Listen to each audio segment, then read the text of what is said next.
Hello guys, welcome to Digital Eklavya Engineering and thanks for choosing e-crash course in heat transfer.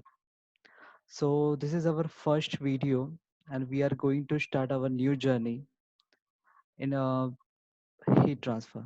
So don't get hesitate to ask any doubt anytime. I'm always with you. Okay, so before starting, I will discuss some points regarding our syllabus copy.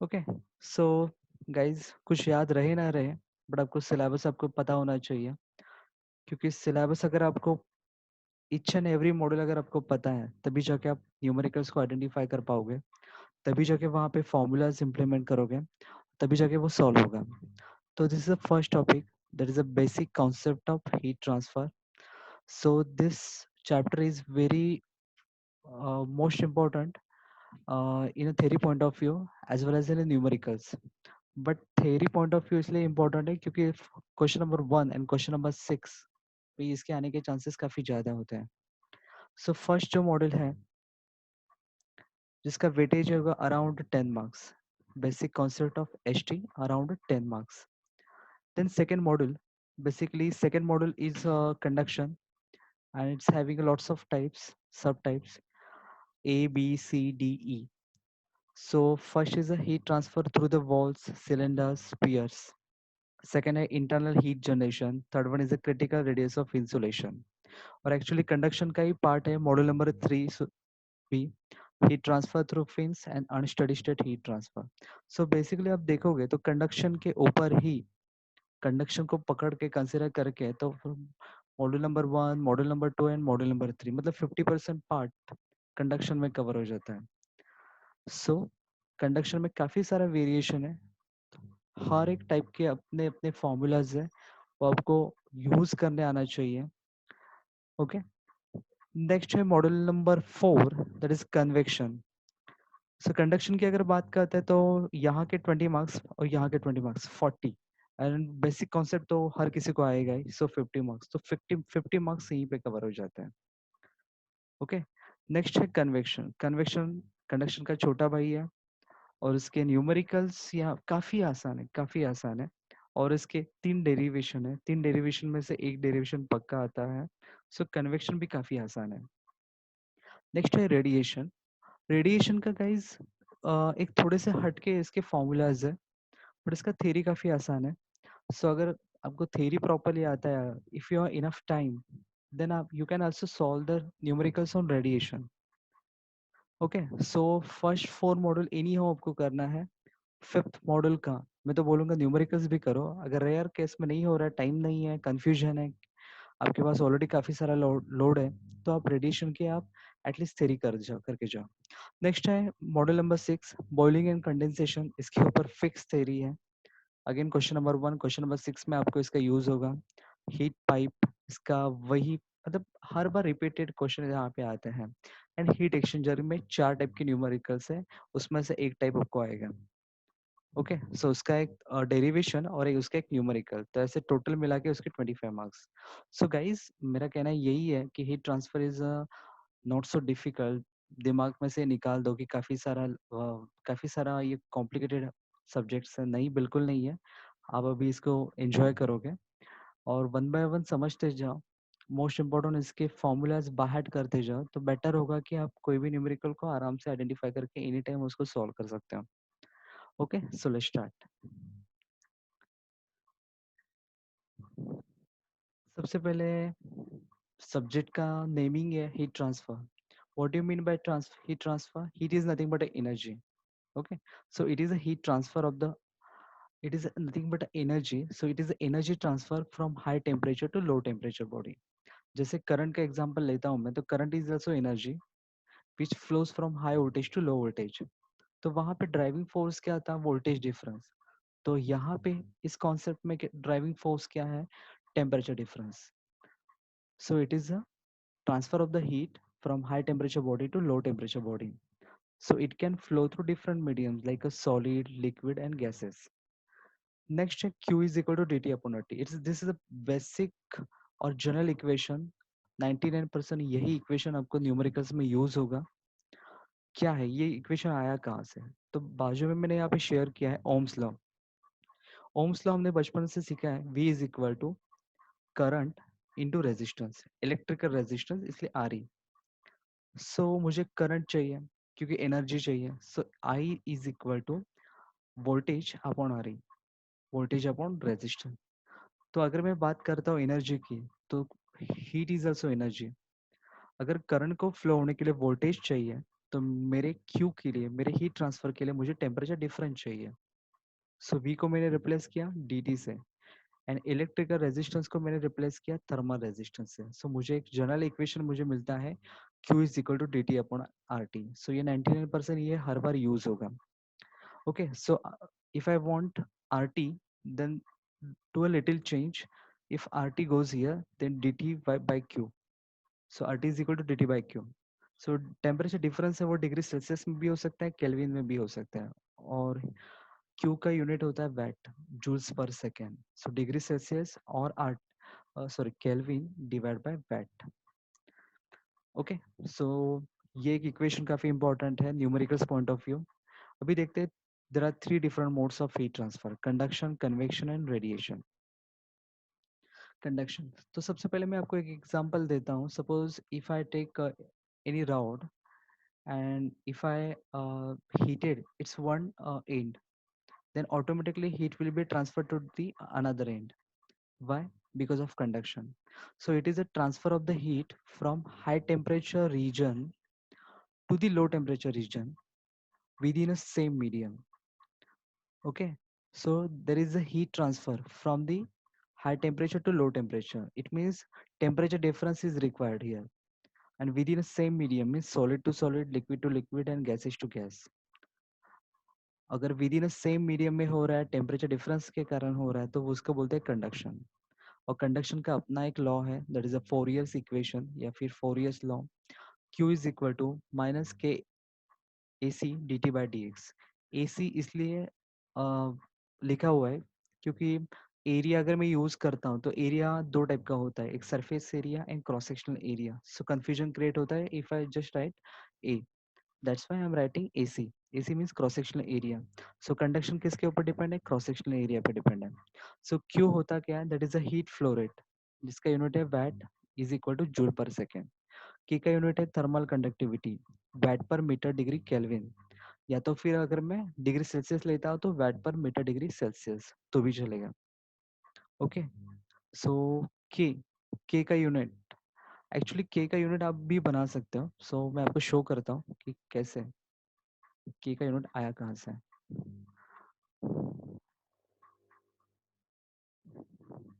सो मुझे K चाहिए, तो K कैसे बनेगा? K is equal to, वहाँ पे Q multiply में था, Q dx जो डिनोमिनेटर में था वहाँ पे जाके न्यूमरेटर में मल्टीप्लाई होगा, डिवाइड बाय AC जो यहाँ पे न्यूमरेटर में था वहाँ पे डिवाइड होगा, और dt। ओके, सो Q का यूनिट क्या है? वैट। ओके, सो Q का यूनिट क्या था? वैट। न्यूमरेटर की बात कर रहा हूँ मैं। सो Q का यूनिट वैट, dx का यूनिट क्या रहेगा? मीटर। सो मेरा इक्वेशन कैसे बनेगा? वैट dx का मीटर डिवाइड बाय AC का मीटर स्क्वायर, या फिर डिग्री सेल्सियस और डिग्री केल्विन। तो फिलहाल मैं डिग्री सेल्सियस की बात करता हूँ। तो होगा क्या, ये मीटर और मीटर स्क्वायर कैंसिल होगा। सो बचेगा क्या? वैट मीटर डिग्री सेल्सियस, या तो फिर VAT metre degree Kelvin. So ये इक्वेशन वहां से बना हुआ है। सो अभी तो फिलहाल आपको पता चला कैसे है, बाद में ये बाहर कर दो कि VAT per metre degree Celsius या तो फिर watt per metre degree kelvin, ये इसका यूनिट है K का। Next AC, cross sectional area, क्योंकि conduction is just like a fluid flow, मतलब पाइप के अंदर से फ्लूइड फ्लो हो रहा है, तो जितना उसका डायमीटर होगा, जितना उसका क्रॉस सेक्शनल एरिया होगा, उतनी उसकी कैपेसिटी है उस हीट को या तो फिर फ्लूइड को फ्लो करने की। So it depends upon cross sectional area, क्योंकि विद इन सेम मटेरियल जाएगा तो क्रॉस सेक्शनल एरिया के थ्रू वो ट्रांसफर होगा। dt there is a temperature difference, it should be in degree Celsius और केल्विन, क्योंकि dt है 273 वो कैंसिल ही होने वाला है। And distance, distance means suppose अगर रॉड का जो भी लेंथ है, सपोज ये रॉड है, सो ये हाई टेम्परेचर वाला रीजन है, ये लो टेम्परेचर रीजन है, तो डिस्टेंस क्या ये रहेगा, ये रहेगा dx, उसका अपना खुद का लेंथ, सो ये रहेगा dx। और हाई टेम्परेचर का हम हमेशा T1 बोलते हैं और लो टेम्परेचर को हम T2 बोलते हैं। सो dt आपको कहाँ से मिलेगा, तो T1 minus T2। Okay, got it. Next, this negative sign indicates heat transfers from the high temperature region to low temperature region. So इसके ऊपर क्वेश्चन काफ़ी रेयरली आता है, बट कंडक्शन आपको पता होना चाहिए क्योंकि ये आगे जाके यूज होने वाला है नेक्स्ट मॉडल में।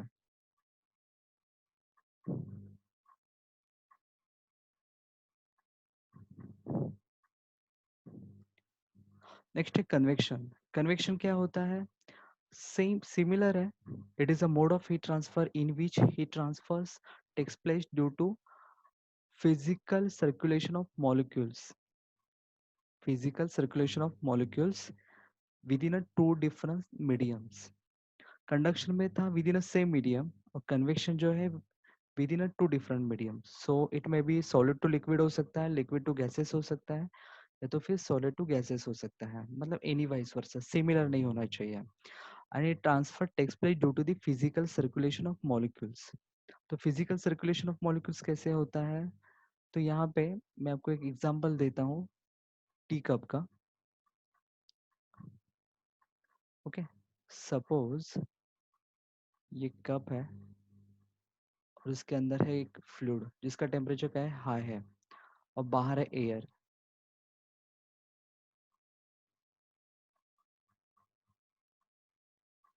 ओके, सो उसका टेम्परेचर लो टेम्परेचर है T2 और टी का टेम्परेचर है T1। सो ये लिक्विड स्टेट में है, एयर गैसीय स्टेट में है। सो यहाँ पे हीट फ्लो होगा फ्रॉम हाई टेम्परेचर, मतलब फ्रॉम टी टू एयर तक वो क्या होगा, हीट फ्लो होगा, हीट फ्लो होगा, बट मतलब within two different mediums. तो बट कैसे होगा, तो due it takes place due to the physical circulation of molecules. So जो फ्लूइड है, हॉट फ्लूइड है, उसके कांटेक्ट में जो एडजेसेंट एयर का लेयर होगा वो क्या करेगा, उस हीट को क्या करेगा, एब्जॉर्ब करेगा। और जैसे ही कोई भी गैस अगर हीट को एब्जॉर्ब करता है तो उसका वॉल्यूम क्या होता है, एक्सपांड होता है। सो हमें पता है कि हॉट एयर क्या होता है, it will, hot air will go upwards and cold air will come downwards. Okay, so जो कोल्ड एयर नीचे आएगा वो भी क्या करेगा, हीट को क्या करेगा, एब्जॉर्ब करेगा। सो वो भी क्या होगा, वो रीसर्कुलेट होते रहेगा। So because of density difference वहां पे क्या होगा, हीट ट्रांसफर होगा। सो उसको बोलते हैं कन्वेक्शन। सो यहाँ पे कौन सा लॉ यूज होता है, that is the Newton's law of cooling. Conduction में था फोरियर्स इक्वेशन, और यहाँ पे है Newton's law of cooling, Q is equal to HAS dt। तो H is nothing but convective heat transfer coefficient. तो H का यूनिट कहाँ से आया वो आपको एक्सप्लेन करता हूँ।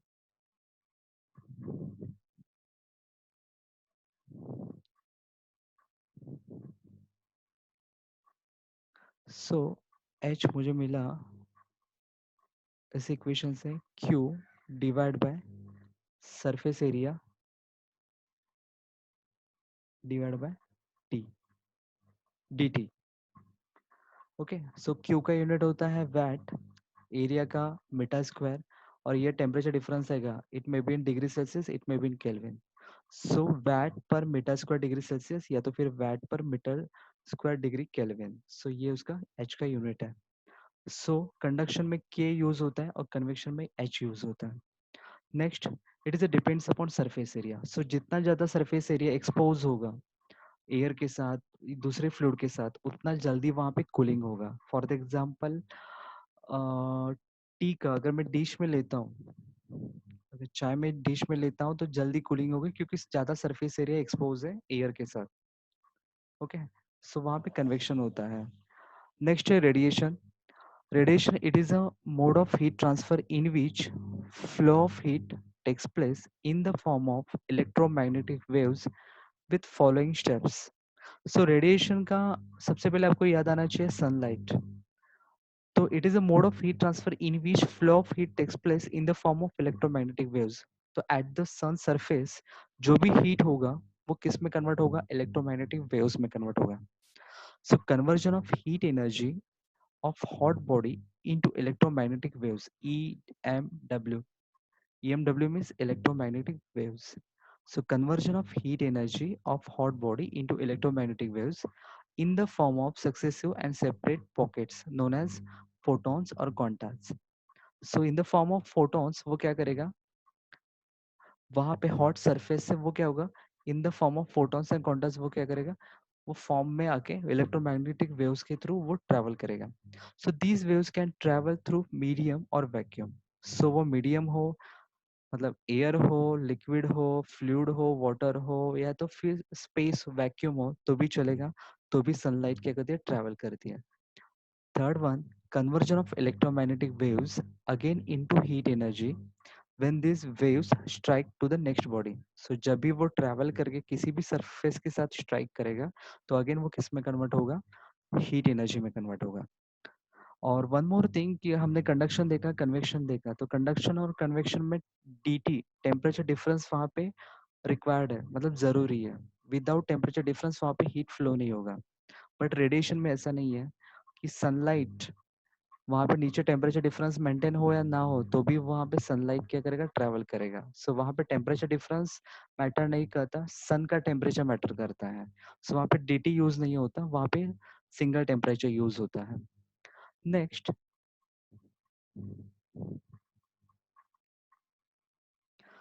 the part of the heat will get absorbed by the body, few part will get reflected and remaining parts will get transmitted. So ये जो कॉन्सेप्ट है वो आगे जाके हमें यूज होगा, यहाँ पे मैं आपको शो करता हूँ.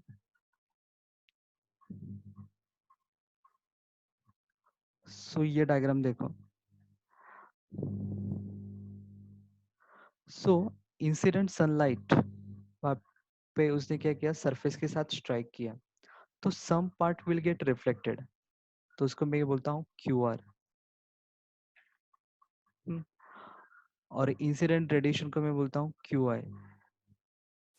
तो और सम पार्ट क्या करेगा, मटेरियल उसको क्या करेगा, एब्जॉर्ब करेगा, तो उसको बोलेंगे QA. और सम पार्ट क्या करेगा, ट्रांसमिट होगा, तो उसको बोलते हैं QT. सो इंसिडेंट रेडिएशन किस में कन्वर्ट हुआ, थ्री फॉर्म में. Some amount of heat will get absorbed by the body, some amount of heat will be get reflected, some amount of heat will be get transmitted. So यही होगा. So देखते हैं, वापस से आते हैं अपने क्वेश्चन की तरफ.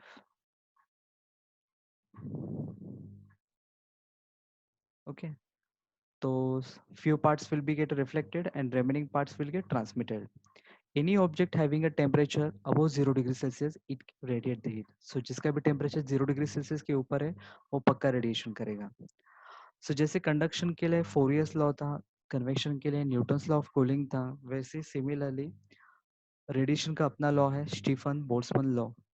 Q is equal to sigma B surface area into temperature raise to 4. So मैंने आपके साथ डिस्कस किया था कि यहाँ पे टेम्परेचर डिफरेंस नहीं होगा, वो यहाँ पे सनलाइट का सन का अपना टेम्परेचर होगा और रेज टू 4 है. सो काफी ट्रेमेंडस ये हीट जनरेट होगा वहाँ पे. तो स्टीफन बोल्ट्जमैन कांस्टेंट वो वैल्यू फिक्स है, कांस्टेंट है, और बाहर करने के लिए भी काफी आसान है, 5, 6, 7 और 8. So value is 5.67 into 10⁻⁸. Again मुझे सिग्मा बी का यूनिट बनाना है तो मुझे क्या करना पड़ेगा, Q divide bye AS T⁴. सो Q का यूनिट था वैट और डिवाइड बाय यहाँ का वहाँ पे जाके डिवाइड होगा, सो मीटर स्क्वायर. और टेम्परेचर मैंने बोला था कि डेल्टा टी होगा तो सेल्सियस में पुट करो तो भी चलेगा, डजेंट मैटर. और जब भी टेम्परेचर सिंगल यूज होता है तब आपको केल्विन में ही पुट करना है. सो केल्विन रेज टू 4 होगा. सो सिग्मा बी का यूनिट क्या है, watt per metre square Kelvin raise to 4. और टेम्परेचर वो क्या रहेगा, एब्सोल्यूट टेम्परेचर, और केल्विन में आपको पुट करना है. अभी वापस से आते हैं कन्वेक्शन के ऊपर। तो basically there are two types of convection, free convection and forced convection. The physical circulation of molecules takes place due to density difference. For the example, heat of air which is adjust to the hot pan surface. So अगर मैं hot pan surface की बात करता हूँ तो उसके साथ जो भी एयर का लेयर एडजेसेंट होगा वो हॉट पैन से क्या करेगा, हीट को एब्जॉर्ब करेगा। हीट को एब्जॉर्ब करेगा तो वॉल्यूम उसका एक्सपांड होगा, सो उसका डेंसिटी लो होगा, और डेंसिटी लो में से उसका वेट लो होगा और लाइट बनेगा, और जो लाइट एयर है, हॉट एयर है, it will go upward and automatically जो नेक्स्ट एडजेसेंट लेयर था कोल्ड एयर का, इट विल कम डाउनवर्ड। तो वहाँ पे फिजिकल सर्कुलेशन वहाँ पे मॉलिक्यूल्स का होगा बिकॉज ऑफ डेंसिटी डिफरेंस, तो उसको बोलते हैं फ्री कन्वेक्शन। बट अगर वही सर्कुलेशन अगर मैं करता हूँ by using a mechanical devices like a fans, तो उसको बोलते हैं फोर्स कन्वेक्शन। फैंस हुए, ब्लोअर्स हैं। ओके, तो physical circulation of molecules takes place by using mechanical devices like fans, blowers. मतलब मैंने फैन ऑन किया, ब्लोअर यूज किया जल्दी कूलिंग करने के लिए, तो उसको क्या बोलेंगे, फोर्स कन्वेक्शन।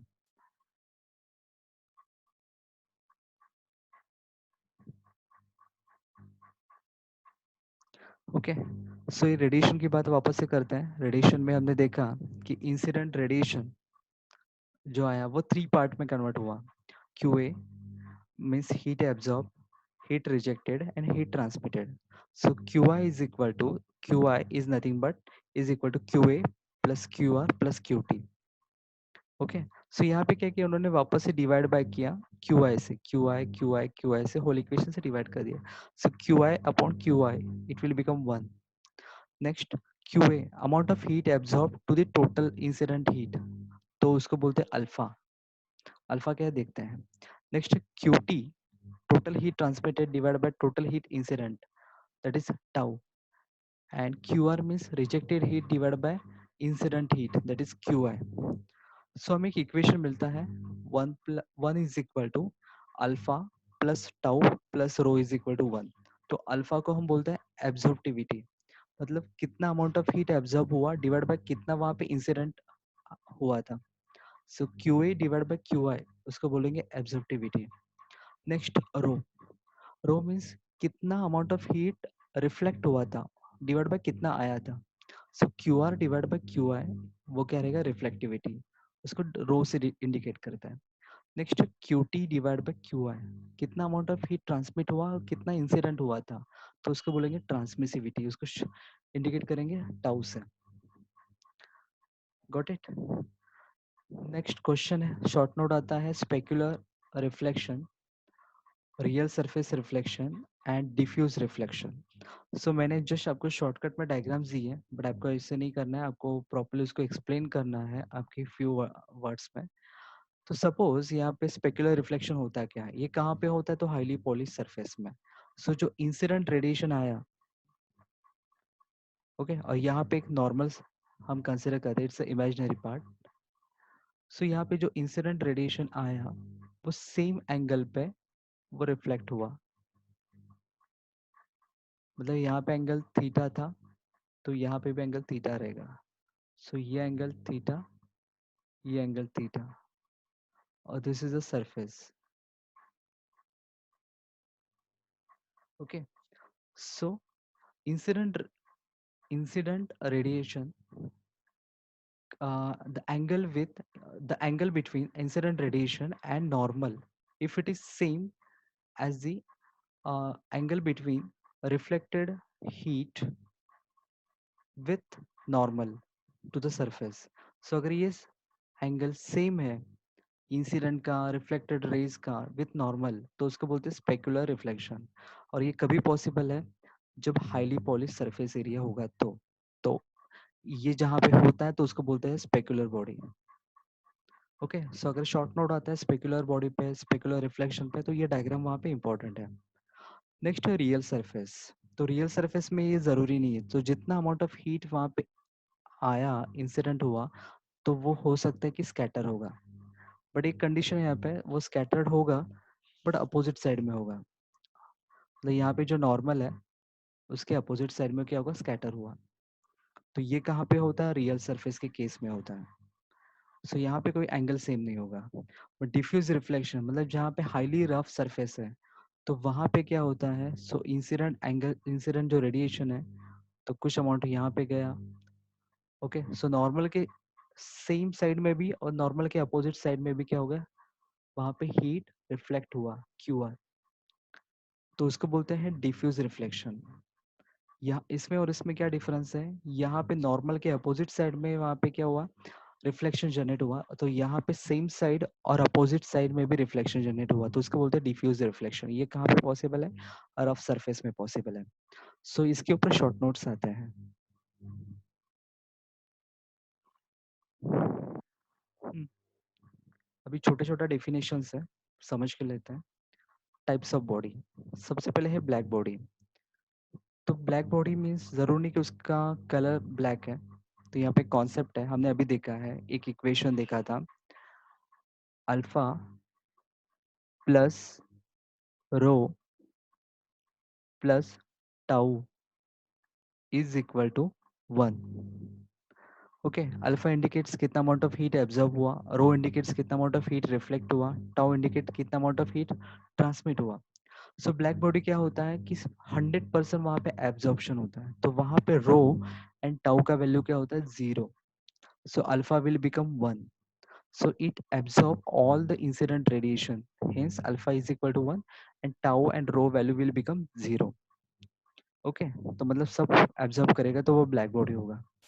तो वाइट बॉडी क्या होता है, it reflect it reflect all the incident radiation.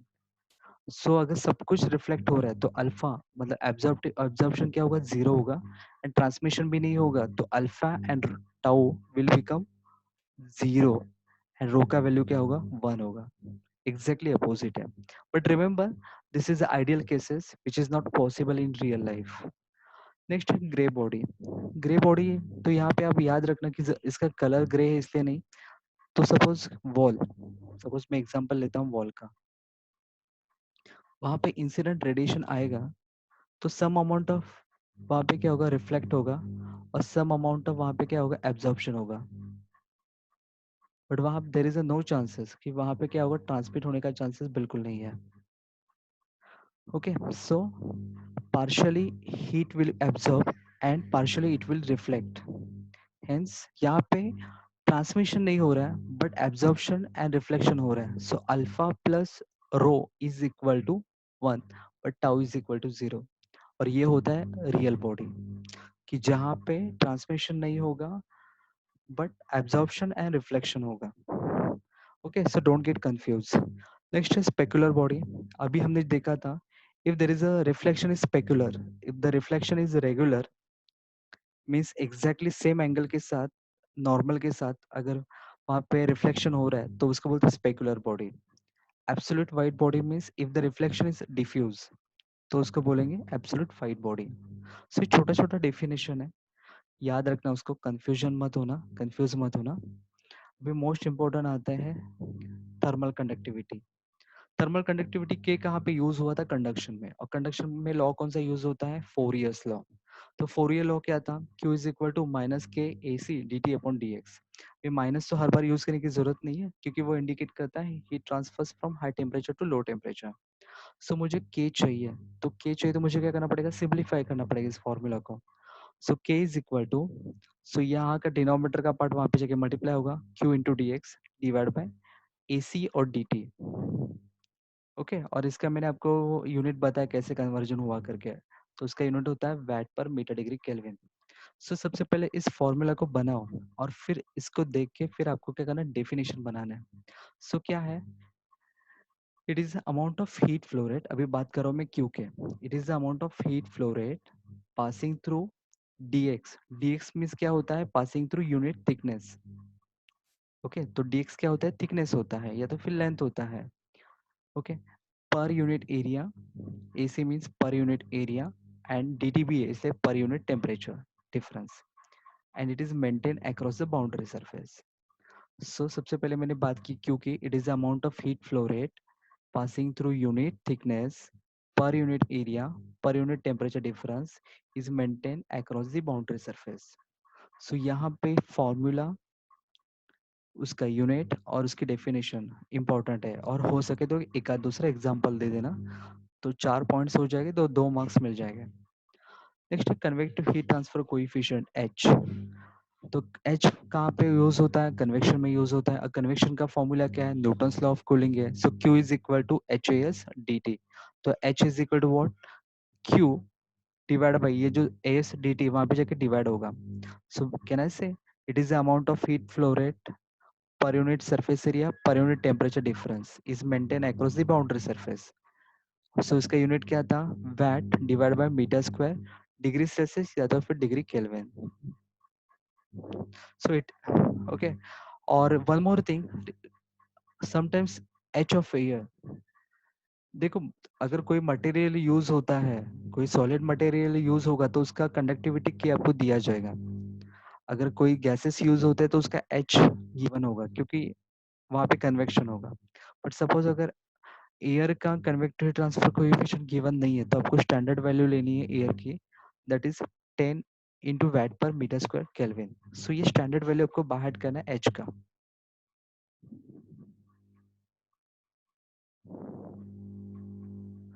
Next है थर्मल रेजिस्टेंस। ओके, सो बात करते हैं वापस से जनरल फॉर्मूला। क्या था? Q is equal to D T upon R T. मुझे थर्मल रेजिस्टेंस चाहिए, तो मुझे अगेन सिंप्लीफाई करना पड़ेगा ये formula. So R T will go here and Q will divide. So R T is equal to D T upon Q. So D T मतलब क्या? Degree Kelvin और degree Celsius divide by Q means watt. So it is the ratio of temperature difference divide by thermal resistance. Okay, it is a temperature difference per unit amount of heat flow rate. So it is a temperature difference per unit heat flow rate. It is a maintained across the boundary surface. So ये छोटा छोटा definition question number 1 में आ सकते हैं। Next है thermal conductance. Thermal conductance काफी simple है। जो भी वैल्यू आपका आर टी का आएगा, थर्मल रेजिस्टेंस आएगा, उसका इन्वर्स कर दो। तो C T is thermal conductance, it is the inverse of thermal resistance 1 upon R T. So R T क्या था? डी टी अपॉन क्यू था, तो सी टी क्या होगा? क्यू अपॉन डी टी बनेगा। तो उसका यूनिट भी चेंज होगा, वैट डिवाइड बाय केल्विन और डिग्री सेल्सियस। सो बट ये काफ़ी रेयरली यूज होता है, बट इसके ऊपर सिर्फ थ्योरी आ सकती है। सो थ्योरी पॉइंट ऑफ व्यू ये सिर्फ इम्पोर्टेंट है, बाकी इसका कोई यूज नहीं है। Next most important thermal diffusivity, ये क्वेश्चन आता ही है। Alpha is equal to K upon rho C P. K means it is a ratio of thermal conductivity, और रो सी पी को बोलते हैं heat storage capacity. So it is the ratio of thermal conductivity to the heat storage capacity. और इसको अगर आप solve करते हो, watt per metre degree Celsius divide by KG पर मीटर क्यूब, सीपी का जूल पर केजी केल्विन, तो सिंप्लीफाई करने के बाद आपको आखिर में मिलेगा मीटर स्क्वायर पर second. Remember, this is not a acceleration unit. जो आपको पता है मीटर पर सेकेंड स्क्वायर, ये होता है एक्सेलेरेशन का यूनिट, बट ये नहीं है। वो क्या है? मीटर स्क्वायर पर सेकेंड, छोटा सा चेंज है। So don't get confuse.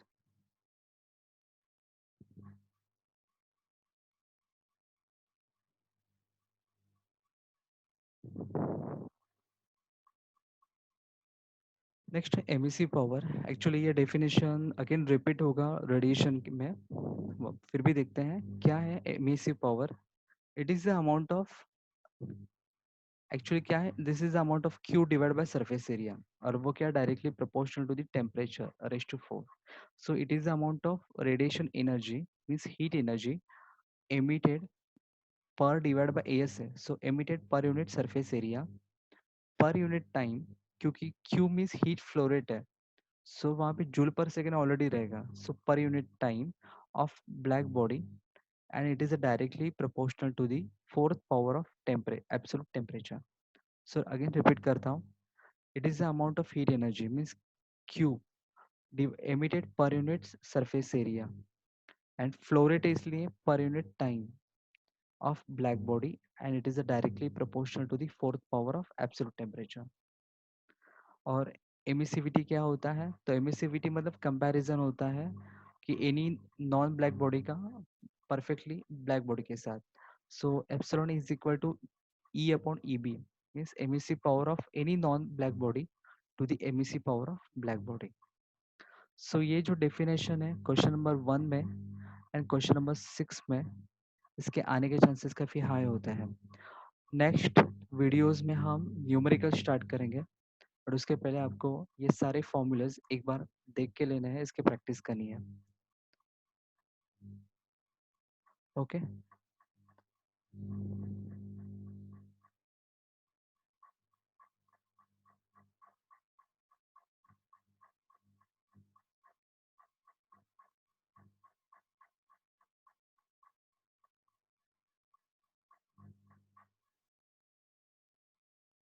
So guys, I hope आज का ये वीडियो सेशन आपको समझ में आया होगा।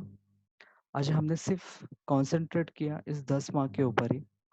सो नॉर्मली डेफिनेशंस क्या होती है, यूनिट कहाँ से आता है, उसका डेफिनेशंस क्या है, उसके टाइप्स क्या है, वो सब कुछ इसमें कवर होता है 10 मार्क्स के लिए, और इसी के ऊपर डिपेंड है आगे के 4-5 models. Okay, thank you so much for watching this videos. If you have any doubts, kindly ask me, don't hesitate, and also inform to your friends those who are having a KT in heat transfers.